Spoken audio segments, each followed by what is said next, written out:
റഷ്യയുടെ ഒരു മിസൈൽ പോളണ്ടിൽ വന്ന് പതിച്ചു.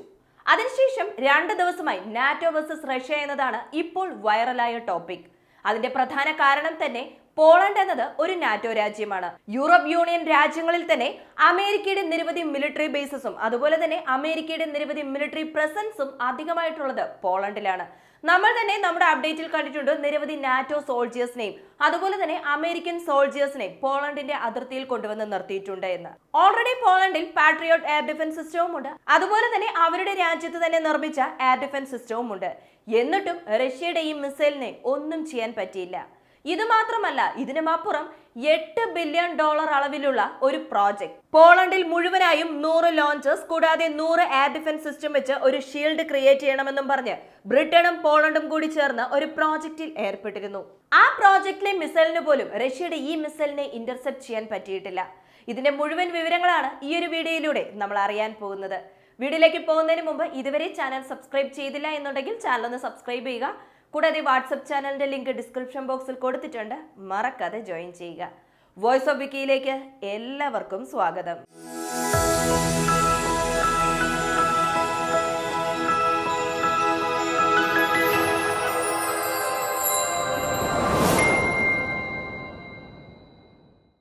പോളണ്ടിനുള്ളിലേക്ക് മിസൈൽ വന്ന് പതിച്ചതും ഇത് റഷ്യയുടേതാണെന്ന് പോളണ്ട് ക്ലെയിം ചെയ്യുന്നു. റഷ്യയുടെ പോളണ്ട് അംബാസിഡറിനെ വിളിച്ച് ഒരു വാർണിംഗും കൊടുത്തിട്ടുണ്ടായിരുന്നു. ഇതിന് മറുപടിയായി റഷ്യ പറഞ്ഞത് എന്താണെന്ന് വെച്ചാൽ പ്രോപ്പർ എവിഡൻസ് വെച്ച് മാത്രം റഷ്യക്കെതിരെ ആരോപണം ഉയർത്തിയാൽ മതി, അല്ലാതെ വെറുതെ ഒരു കാര്യവും പറയരുതെന്ന് റഷ്യ മറുപടി കൊടുത്തിരിക്കുന്നു. ഇപ്പോൾ പോളണ്ടിലെ ജനങ്ങളും പോളണ്ട് ഭരണകൂടത്തിനെതിരെ ചോദ്യം ഉയർത്താൻ ആരംഭിച്ചിരിക്കുകയാണ്. പോളണ്ട് എന്നത് ഒരു നാറ്റോ രാജ്യമാണ്. അതുകൊണ്ട് തന്നെ അത്ര പെട്ടെന്ന് പോളണ്ടിനെതിരെ ആരും ആക്രമണം നടത്തില്ല. അതുകൂടാതെ പോളണ്ടിന് എയർ ഡിഫൻസ് പവർ കൂടുതലായിട്ടുണ്ട് എന്ന് ഇത്രയും നാൾ വിശ്വസിച്ചിരുന്നു. പക്ഷെ ആ ഒരു വിശ്വാസം കുറച്ചുനാൾ മുൻപ് തന്നെ ഇല്ലാതായി എന്ന് പറയാം. കാരണം ഉക്രൈന്റെ ഒരു മിസൈൽ മിസ്ഫയർ ആയി പോളണ്ടിൽ വന്ന് പതിച്ചിട്ടുണ്ടായിരുന്നു. എന്നാൽ ആ മിസൈലിനെയും പോളണ്ടിലെ എയർ ഡിഫൻസ് സിസ്റ്റത്തിന് ഇന്റർസെപ്റ്റ് ചെയ്യാൻ പറ്റിയിരുന്നില്ല. ആ ദിവസം പോളണ്ട് പറഞ്ഞ മറുപടി എന്നത് മിസൈൽ വന്ന് പതിച്ച സ്ഥലത്ത് ഞങ്ങളുടെ എയർ ഡിഫൻസ് സിസ്റ്റം ഇല്ല എന്നും പറഞ്ഞ് ആ വിഷയം ഡൈവേർട്ട് ചെയ്തു. പിന്നീട് ആ മിസൈൽ ഉക്രൈന്റേതാണെന്ന് അമേരിക്കയും കൺഫേം ചെയ്തു. പിന്നീട് ആ വിഷയം അവിടെ വെച്ച് അവസാനിച്ചു. സോ ഇപ്പോൾ വീണ്ടും റഷ്യയുടെ ഒരു മിസൈൽ പോളണ്ടിൽ വന്ന് പതിച്ചു എന്ന് പറയുമ്പോൾ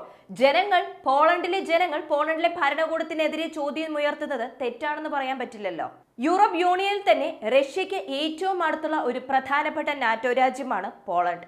America ballistic missile defence system Europe യൂണിയന് വേണ്ടി സെപ്പറേറ്റ് ആയി ഇന്റഗ്രേറ്റ് ചെയ്ത് വെച്ചിരുന്നു.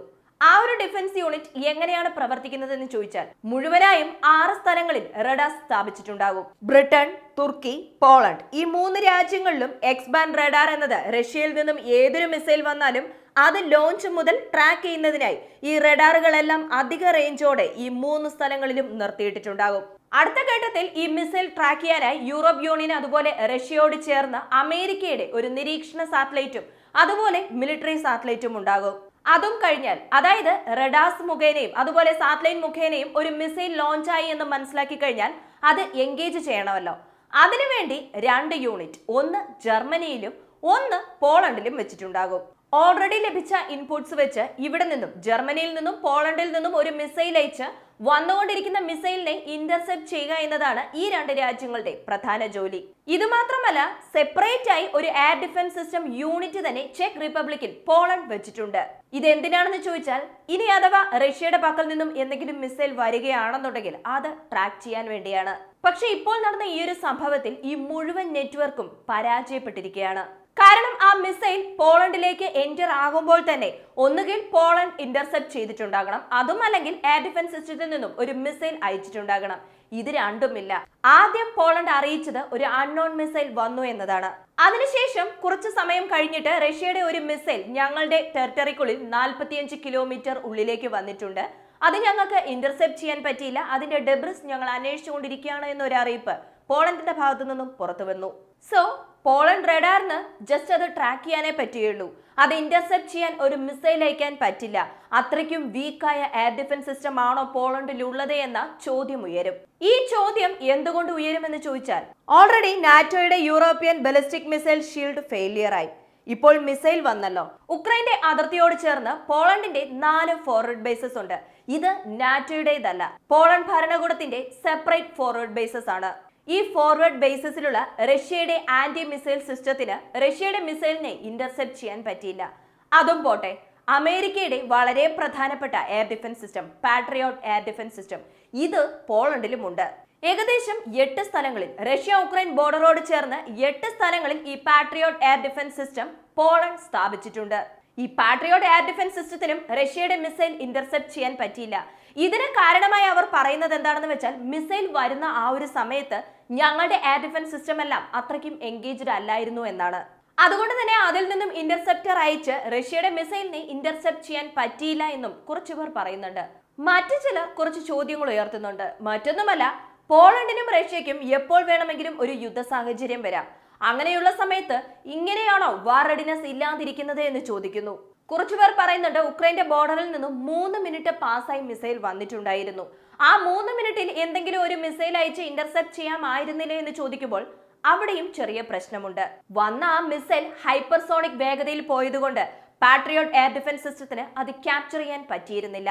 ചിലപ്പോൾ പോളണ്ട് അതിനെ ശ്രമിച്ചിട്ടുണ്ടാകാം. പക്ഷെ patriot air defence system failure ആയി എന്ന് പറയുമ്പോൾ നാണക്കേടാണ്.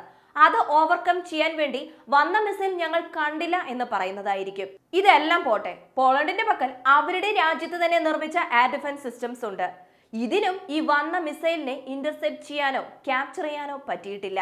ഇതൊക്കെ ചെറിയ ചെറിയ നെറ്റ്വർക്കാണ്. പോട്ടെ, 2020 ശേഷം പോളണ്ടും ബ്രിട്ടനും കൂടി ചേർന്ന് 8 ബില്യൺ വാല്യൂവിലുള്ള ഒരു വലിയ ഡീലിൽ സൈൻ ചെയ്തു. ഈ ഒരു ഡീൽ എന്തിനാണെന്ന് ചോദിച്ചാൽ, പോളണ്ട് മുഴുവനായും 100 സ്ഥലങ്ങൾ തിരഞ്ഞെടുത്ത് ആ 100 സ്ഥലങ്ങളിലും എയർ ഡിഫൻസ് സിസ്റ്റം യൂണിറ്റ് നിർത്തി പോളണ്ട് മുഴുവനായും ഒരു ഷീൽഡ് ക്രിയേറ്റ് ചെയ്യാൻ വേണ്ടിയാണ്. ആ ഒരു ഡീലിന്റെ ആ ഒരു ജോലിയുടെ 40% പൂർത്തിയായി എന്ന ഒരു അറിയിപ്പ് വന്നിട്ടുണ്ടായിരുന്നു. റഷ്യ ഉക്രൈൻ യുദ്ധം ആരംഭിച്ചതിന് ശേഷം ഉക്രൈൻ അതിർത്തിയോട് ചേർന്നാണ് ഈ ഷീൽഡിന്റെ ഒരു ഭാഗമുള്ളത്. പക്ഷെ ഈ ഷീൽഡിലെ മിസൈലിനും ഈ വന്ന ഹൈപ്പർസോണിക് വേഗതയിൽ വന്ന ഈ ഒരു മിസൈലിനെ ക്യാപ്ചർ ചെയ്യാൻ പറ്റിയില്ല. ഈ ഒരു ഷീൽഡിൽ ഉൾപ്പെട്ട ഈ ഒരു മിസൈലിന്റെ റേഞ്ച് വെറും 40 കിലോമീറ്റർ മാത്രമാണ്. ഷോർട്ട് റേഞ്ച് ആണെങ്കിലും അത്രയ്ക്കും എഫീഷ്യന്റ് ആയിരിക്കുമെന്ന് പോളണ്ട് ആ മിസൈൽ കോൺട്രാക്റ്റിൽ സൈൻ ചെയ്തപ്പോൾ പറഞ്ഞിരുന്നു. പക്ഷെ ഈ ഒരു സംഭവം മിസൈലിന്റെ എഫിഷ്യൻസിക്ക് ഒരു ചോദ്യചിഹ്നമായി മാറും. ശരി, പോട്ടെ, പോളണ്ടിന് പറ്റിയില്ല. പക്ഷേ ഉക്രൈൻ പറഞ്ഞിട്ടുണ്ടായിരുന്നല്ലോ, ഹൈപ്പർസോണിക് മിസൈൽസിനെ വരെ ഞങ്ങൾ ഫയർ ചെയ്തു എന്ന്. അവർക്കും KH-22 ആയിക്കോട്ടെ, KH-101, KH-102 ഈ മിസൈലുകളെയൊക്കെ ക്യാപ്ചർ ചെയ്യാൻ പറ്റുമോ എന്ന് ചോദിച്ചാൽ, ഒരു മിസൈലിനെ പോലും റഷ്യ ഉക്രൈൻ യുദ്ധം ആരംഭിച്ചതിന് ശേഷം വിക്ഷേപിച്ച ഒരു KH-22 മിസൈലിനെ പോലും ഉക്രൈന് ഡിഫെൻഡ് ചെയ്യാൻ പറ്റിയിട്ടില്ല. ഈ റഷ്യ ഉക്രൈൻ യുദ്ധം ആരംഭിച്ച സമയത്ത് 300 മിസൈൽസ് റഷ്യയുടെ ഭാഗത്തു നിന്നും ഉക്രൈനെതിരെ വിക്ഷേപിച്ചിട്ടുണ്ടായിരുന്നു. ഇത് കാരണമായി വെച്ചാണ് അമേരിക്കയുടെ പക്കൽ നിന്നും പാട്രിയോട്ട് എയർ ഡിഫൻസ് സിസ്റ്റം വാങ്ങിച്ചിരുന്നത്. എന്നാൽ ഈ പാട്രിയോട്ട് എയർ ഡിഫൻസ് സിസ്റ്റം വന്നതിന് ശേഷമെങ്കിലും ഇവർക്ക് ഇത് ഡിഫെൻഡ് ചെയ്യാൻ പറ്റുമോ എന്ന് ചോദിച്ചാൽ ഇതുവരെ ഇല്ല. ഇത് ഉക്രൈന്റെ എയർഫോഴ്സിലെ ഒരു സ്പോക്സ് പേഴ്സണും കൺഫേം ചെയ്തിട്ടുണ്ട്. ഒരു KH-22 വേരിയന്റിനെ പോലും ഞങ്ങൾക്ക് ഡിഫെൻഡ് ചെയ്യാൻ പറ്റിയിട്ടില്ല എന്ന്. അത്രത്തോളം ഈ മിസൈലിനെ ഡെഡ്ലി ആക്കുന്നത് എന്താണെന്ന് ചോദിച്ചാൽ, ഈ മിസൈൽ ഒരു സോവിയറ്റ് യൂണിയൻ എറായാണെന്ന് പറയാം. അമേരിക്കയുടെ ക്രൂയിസേഴ്സിനെയും അമേരിക്കയുടെ എയർക്രാഫ്റ്റ് കരിയറിനും വേണ്ടി സോവിയറ്റ് യൂണിയൻ നിർമ്മിച്ച ഒരു ആന്റി ഷിപ്പ് കാറ്റഗറിയാണിത്. പിന്നീട് കുറച്ചായി മോഡിഫൈ ചെയ്ത് എല്ലാ ആവശ്യങ്ങൾക്കായും ഈ ഒരു മിസൈൽ പ്രവർത്തിക്കാൻ തുടങ്ങി. ചിലപ്പോൾ പോളണ്ടിൽ വന്ന് പതിച്ചതും ഈ ഒരു ടൈപ്പ് ഓഫ് മിസൈൽ ആയിരിക്കാം. ഇതിന്റെ വേഗത 4000 km/h ആണ്. അതുകൊണ്ടാണ് ഈ മിസൈലിന്റെ ഒരു ടൈപ്പിനെയും ഉക്രൈന് ഡിഫെൻഡ് ചെയ്യാൻ പറ്റാത്തത്. ഈ KH-101 മിസൈലിലൊക്കെ റഷ്യ കുറച്ച് അപ്ഡേഷൻസ് ഒക്കെ ചെയ്തിട്ടുണ്ട്. ഇപ്പോഴല്ല ചെയ്തത്, കുറച്ച് ദിവസങ്ങളായി അത് ചെയ്തുകൊണ്ടിരിക്കുകയാണ്. അതുകൊണ്ട് തന്നെ റീസെന്റ് ആയി ആ മിസൈലുകളൊന്നും തന്നെ ഉപയോഗിച്ചിട്ടുമില്ല. ഇപ്പോൾ ഇന്റർനെറ്റ് മുഴുവനായും ഷെയർ ആയിക്കൊണ്ടിരിക്കുന്ന ഒരു ന്യൂസ് എന്താണെന്ന് ചോദിച്ചാൽ, കഴിഞ്ഞ ദിവസം ഒരു ആക്രമണം നടന്നിട്ടുണ്ടായിരുന്നു. റഷ്യയുടെ വളരെ ക്രൂരമായ ആക്രമണം. ഈ ആക്രമണത്തിൽ റഷ്യ വിക്ഷേപിച്ച ഒരു മിസൈലിനെയും ഉക്രൈന് ഡിഫെൻഡ് ചെയ്യാൻ പറ്റിയിട്ടില്ല എന്നതാണ്. ഇത് സെലൻസ്കിയും സമ്മതിച്ചിട്ടുണ്ട്. ഇതുവരെ നടന്ന ആക്രമണത്തിൽ ഇത് വളരെ ക്രൂരമായ ആക്രമണമാണെന്ന്. ഇതിനെതിരെ ഉക്രൈൻ കുറച്ച് ഡ്രോൺസ് മോസ്കോയ്ക്കെതിരെയും വിക്ഷേപിച്ചിട്ടുണ്ടായിരുന്നു. വന്ന 2 ഡ്രോൺസും ഞങ്ങൾ ന്യൂട്രലൈസ് ചെയ്തു എന്ന് റഷ്യയും അറിയിച്ചിട്ടുണ്ട്. നോക്കാം ഇനിയും എന്തൊക്കെ അപ്ഡേറ്റ്സ് ആണ് വരുന്നത് എന്ന്. ഈ ഒരു വീഡിയോയെ കുറിച്ചുള്ള നിങ്ങളുടെ അഭിപ്രായങ്ങൾ മറക്കാതെ കമന്റായി ചേർക്കുക. വീഡിയോ ഇഷ്ടമാവുകയാണെങ്കിൽ ലൈക്ക് ചെയ്യുക, ഷെയർ ചെയ്യുക, ചാനൽ ഒന്ന് സബ്സ്ക്രൈബ് ചെയ്ത് സപ്പോർട്ട് ചെയ്യുക. വീണ്ടും അടുത്ത വീഡിയോയിൽ കാണാം. നന്ദി, നമസ്കാരം.